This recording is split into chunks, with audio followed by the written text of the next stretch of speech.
I feel like that album kind of saved me from making a bad decision to leave this, this industry.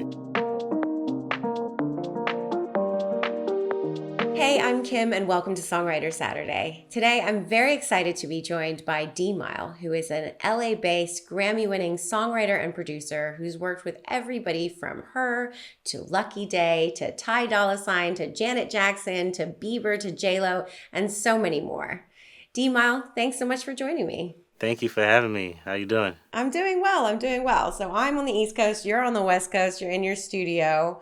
How did you make that first step just in terms of connecting with other songwriters? I kind of just started, like, I guess, sowing the seeds and making relationships and connections with people. I got to meet Rodney Jerkins, Dark Child, and I joined that camp for a couple of years. So he already had a bunch of writers, and those were like my people, man. Like, we're still cool to this day. And but just to be all in that studio, just working every day, practically living there, that was kind of the beginning of me like really collabing with these like already established hit writers at the time. Dark Child's discography is so crazy. Like, what would you say was the biggest thing that you learned from working with him and kind of the team that he surrounded himself with? Sometimes you have to go back to the drawing board. Sometimes you have to go through like 50 ideas just to get the one. But when you get it and you know it and you feel it and it goes, it's just like, it's great. He always used to tell me like a song or a project is not done until it's out. So that was one thing. That's for sure. I guess, it's so often part of the process where you maybe get in the studio with an artist and you're working on something and you think you're hitting it, and then, a year later, you're like, what happened to that Yeah, track? exactly. And so it was through him that you ended up working with Janet Jackson, right? Yeah, yeah. At the time, I had an artist named Taslima actually, and we were just working on stuff. But I happened to send him what we did. One of them was feedback, and the other one was love. He heard it and he was like, "Oh man, can I play it for Janet?" I was like, "Yeah, sure." So you didn't actually get into the studio and like write with her. It was already something that you Yeah, had. it was something we already had. I didn't get to meet her till maybe like 5 years later.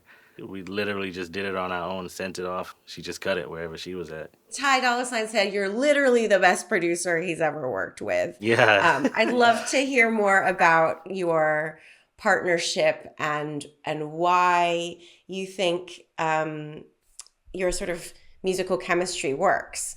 Because we're both like music lovers. That's first and foremost. But he's also a musician. He's a great musician at that. But we have that, kind of chemistry. I think mostly because of that. His music is really because of the concepts of his music and what he was talking about. I think that made people feel like that, and just the way like he's really tough on his records. But it was just so cool to have somebody at the time talk about and write about the things that he wrote about. But it was so beautifully musical and stuff like that. So it was kind of a cool, just like contrast. But Mhm. when I was starting to get familiar with him, I didn't know how musical he was until like the first couple of days that I met him, and then it was just like, oh man, you want strings? You want this? Let's go. Like I can be myself. But I think that's what it was, and it's always like that. He'll like to this day, he'll still call me, and it's been like what 10 years of our relationship, and still going strong for real. So tell me about writing Leave the Door Open with Silk Sonic, because that was a song that we could not escape in 2021. Ah, it was just three guys in the room, me, Bruno, and Andy, who are all like lovers of '70s music already. I don't even think we intentionally, like when we started working on this project, I don't think it was intentional necessarily that we were going there. It was just really what was in our hearts, especially Bruno. I think that's what it was. It was just like a good melting pot of music appreciators in the room. When you guys finished writing that song, were you like, okay, this song is going to be a massive hit? Yes. The only thing to be honest, the only thing I was a little worried about was if it was too musical. I was like, man, I wonder how this is gonna work on like pop radio. but it just felt so good. And Bruno's that daring of a artist that he would take that chance. I feel like we have more changes and chords than every other song on the radio. We even have a key change, like I love a key change. me too. I don't think we get enough of it, but because of that, I was like, okay, I hope people are ready for this now because it's been a while since you heard something like that on the radio, this mainstream. I am curious about the point in your career where you were feeling like things weren't going that well.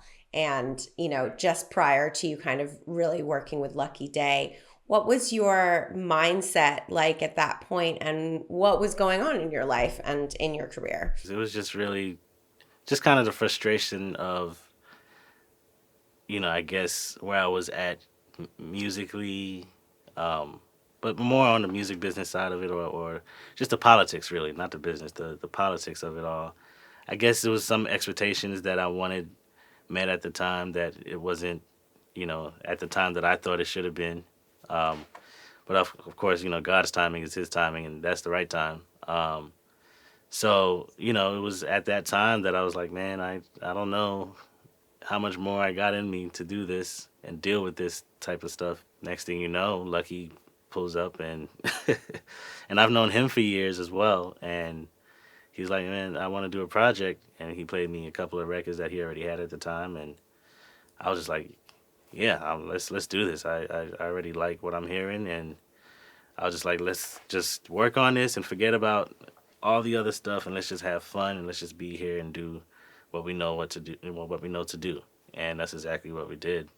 And I feel like that album kind of saved me from making a bad decision to Yeah. leave this, this industry. Yeah, yeah. So you won Song of the Year for I Can't Breathe with Her, which is just like so huge. I'd love to hear about how you started working with her and also just, the genesis of that song. So I've known her since she was 11. Oh, what? Yeah, I've known her for a I long mean, time. she is a child prodigy, Yeah, so exactly.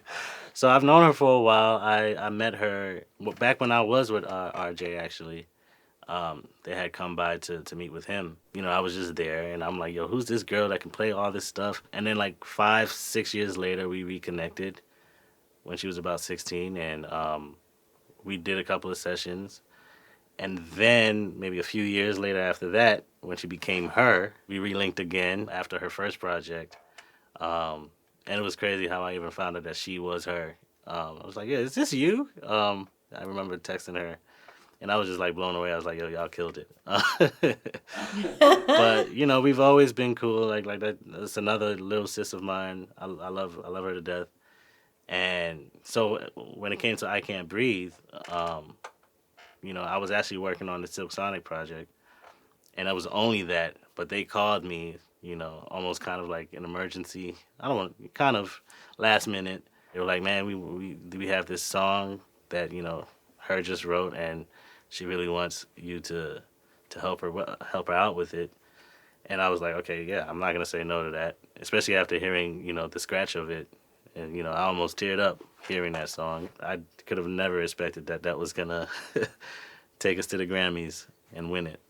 congratulations. That was your first Grammy, right? First win, yep. Would you ever be interested in like working with like I don't know, like a rock band or something that's totally out of your comfort zone, I suppose? 100%. I actually, that's my like kind of secret, um, kind of dream, if you will, to actually have a rock band one day that I'm working on or working with. What kind of rock band? It could be kind of any. I don't know. It probably can't be like heavy metal. I don't know if I want to start that crazy yet. But eventually I'd probably get there. I don't know. But I love like I used to love Paramore. Like I still do. If they ever come back out, I'm always like, okay, I'm getting it. There's this band called Mute Math that I liked a lot. They were kind of like alternative. I guess more pop rock, and just anything with kind of that element where it's like I have a whole band that I can do something with. Yeah, I would love to do that because it would be unexpected. But I feel like I can helping at least a little bit in that in that field. What are your ambitions for the future? You know, you've won a Grammy, you're continuing to work with people that you love, but is there something that you really have your heart set on? Some goal? Yes, the rock band. The rock band, One yes. day. But yeah, I mean, really kind of, starting a label where I can, do what I've done with, the Luckies and the Victoria Monets and all that, and kind of do that with my own artists. I think that's for me right now the next step of what I'm trying to do. Female, thanks so much for joining me today. Thank you so much. This was great.